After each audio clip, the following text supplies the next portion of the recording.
Hello everyone and welcome back to my channel. I hope you're doing well.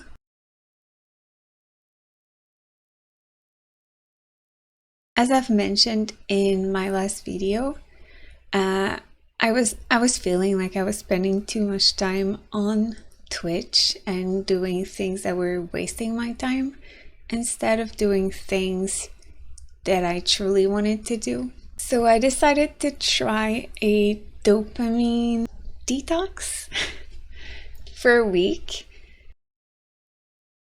So before I start talking about my week, I wanted to mention a couple of things about dopamine detox or dopamine fasts. So first, the idea behind this is that the less you expose yourself to these high dopamine behaviors, then you'll train your brain to crave them less. According to the dopamine detox creator, which is Dr. Cameron Seppa, this method targets 6 addictive behaviors: emotional eating, excessive internet usage and gaming, gambling and shopping, porn and masturbation, thrill and novelty seeking, and recreational drugs. It is not possible to cut dopamine completely out. The production of dopamine is a normal process. Medical News Today even says that a deficiency in dopamine can be detrimental to mental health. Some people doing these kind of detox take it a little too far. They try to stay in complete silence without any food and without any interaction, just basically staring at a wall for like X amount of time. I don't think it's necessary unless it's a spiritual practice for you, then you do you, but I don't think this is necessary for what we're talking about. Last thing I want to say is that sometimes these addictive behaviors are done to cope with underlying mental health issues. Then maybe doing these kind of detox won't help with your mental health. So I would encourage you to seek help from a mental health professional.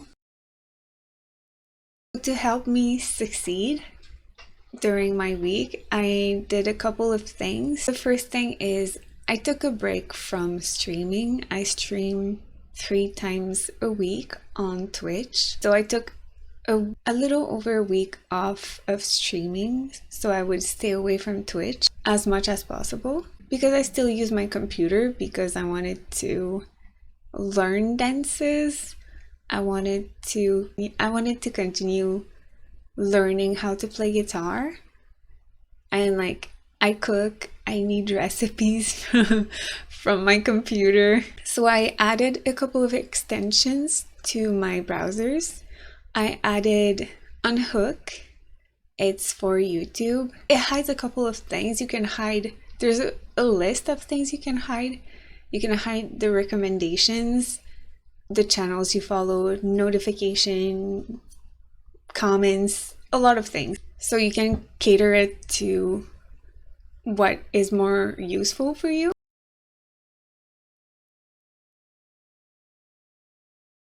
The second one is Unhook Twitch.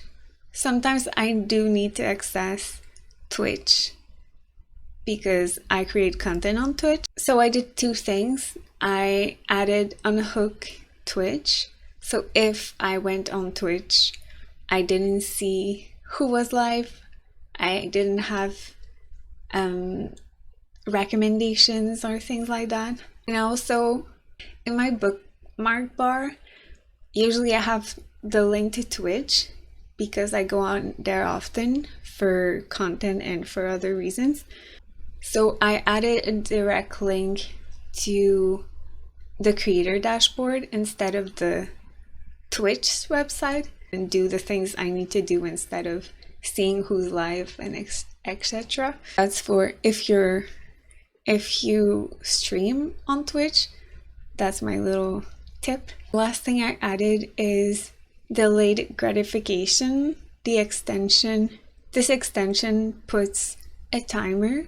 So every time you can add a couple of websites you want to add a timer on every time you try to access. So you add a list, and if you go on one of those websites, it puts a timer. It goes from 10 to 30 seconds and it counts down. And then you have time to be like, do I really need to go there? Do I need to really go on that website? Do I have a valid reason to go there right now? And if you go on the website, if you decide after the 10 to 30 seconds that you do need to access, then it locks you out after a certain amount. It's from 2 to 20 minutes. So after 2 to 20 minutes, it locks you out again, and you still have the timer that gives you time to think if you still need to be there. So on my phone, I deleted Instagram. I didn't have YouTube and TikTok on my phone.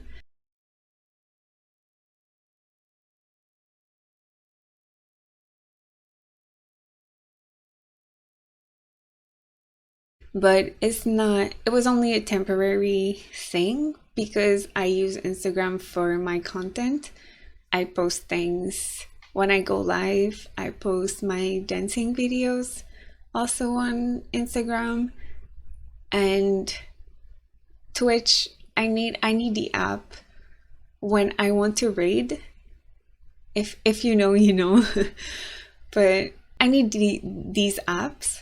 So it was only temporary, and I re-downloaded Instagram and Twitch, but I put timers on with screen time. Also with YouTube, the problem is that you can still access it with your browser. On your phone, you can go to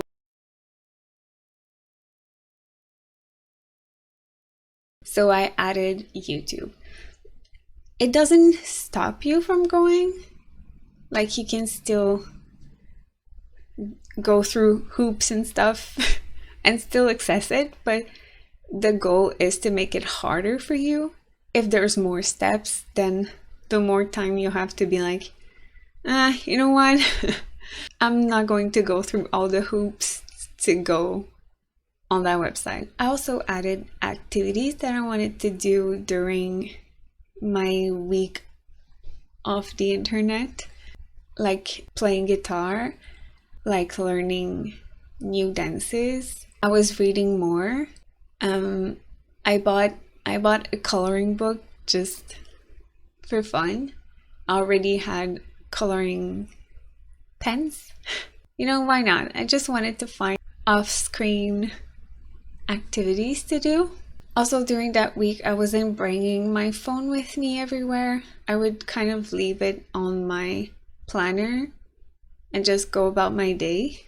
Unless I was leaving the house, then I wasn't carrying it with me around the house. Also, I was leaving my phone away from my bed. So in the morning when my alarm would ring, I had to get up to get my phone.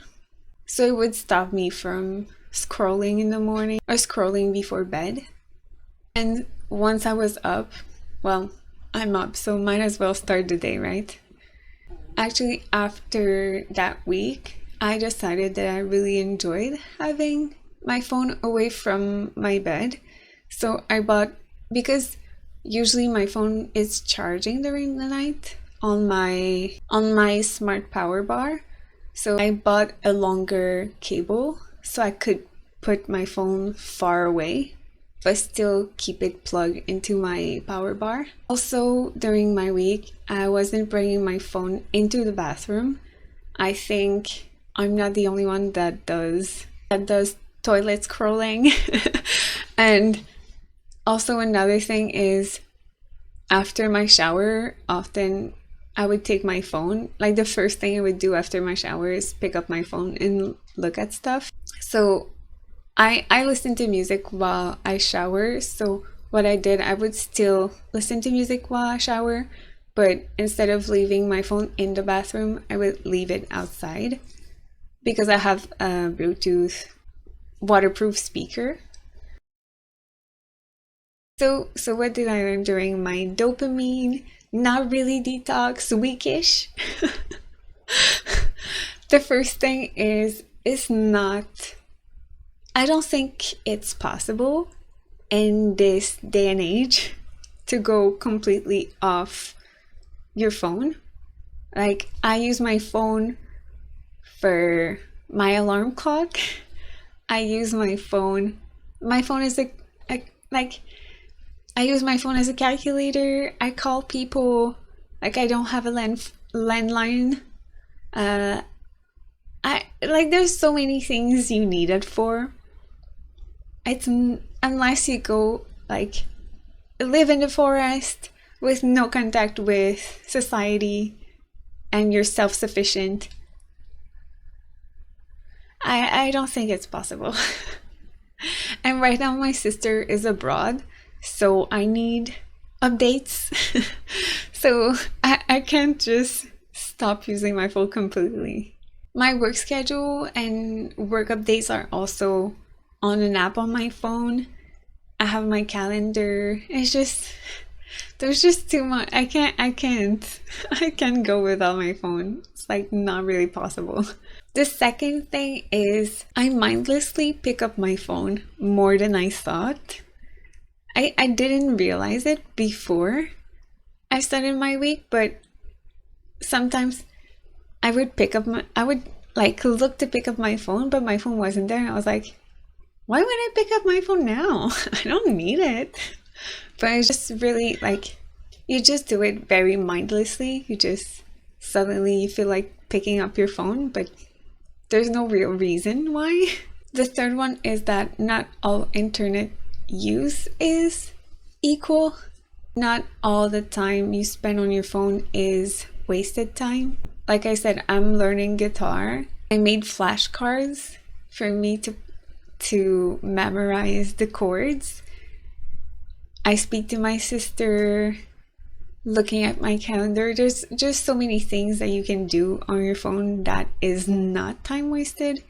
If you're learning a language through an app, if you're watching a tutorial like I was, dance tutorial, guitar tutorial, I cook, I need sometimes YouTube videos, like someone making the recipe, or sometimes it's blogs with the recipe. You can also read ebooks. It's just not all equal. It's not the same thing as just going on Instagram and just scrolling, or going on Facebook and just scrolling, you know? So I think the most important is being aware and mindful of what you're using your phone for. Like, are you using your phone to waste time, or are you using it to do something productive? The fourth thing is, in a Time article I read, they were saying how, again, not all equal. The time you're spending is not all equal, and that they suggest limiting your social media time around 30 to 60 minutes. And they also said that instead of thinking of, like, another article I was reading was like, your on-screen time needs to be less than 2 hours. In this article, they were saying, since it's not all equal, you can't really put a number on it, but you should at least spend 3 to 4 hours every day without any screen of any kind. The fifth thing is, habits take time. You can't become a whole new person after a week. I think a week is too long and too short at the same time. It's too long because these are things you do every day, and suddenly going cold turkey is not realistic. Sure, some people can do it. Some people are like, I stopped smoking cold turkey. I stopped doing this cold turkey. It's not for everyone. Not everyone can go cold turkey. It's not because someone can crush a watermelon with their boobs that you should be able to do it, okay? Don't compare yourself, okay? And 1 week is also too short because according to Healthline, it can take anywhere from 18 to 254 days to form a new habit. And here we are trying to do it in 7 days. Like, it's just unrealistic. I don't think it's realistic at all. You're just putting yourself up for failure, you know?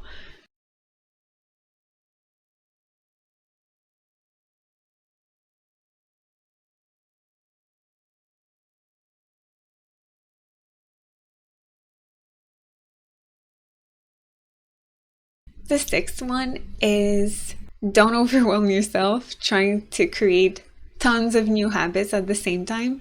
It sounds tempting to add like 10 new habits, 10 new goals, but all you'll do is overwhelm yourself. Pick 1 or 2 habits or goals and make them more manageable. Like if you decide you want to start reading, then instead of saying, oh, I need to read a chapter every day, or I need to read a full book every month, maybe 1 page. You know, if you used to never read, don't put a standard that's too high for you. Put something that you know you can reach, and you'll feel better about yourself, and you won't feel worse and decide maybe I shouldn't read anymore. So instead of saying, okay, I'll go from spending 7 hours on my phone to 30 minutes. Not realistic. Maybe you can lower your average time by 10 minutes. Maybe you can, if you're always on your phone, maybe try 30 minutes without touching your phone, an hour. Make it doable for yourself, and then you can increase. But don't go, I won't touch my phone for a week. Because you'll probably fail. Slow and steady. Number 7, be kind to yourself. I don't think I will ever repeat it enough. You're not a failure if you failed. You can learn from your failed attempt and do better next time, and do better and you can do better next time, and if not next time, next time. Don't compare yourself. You're doing the best you can. Hopefully this video was helpful, at least a little, and I'll see you in my next video. Maybe. Bye. Titta långt.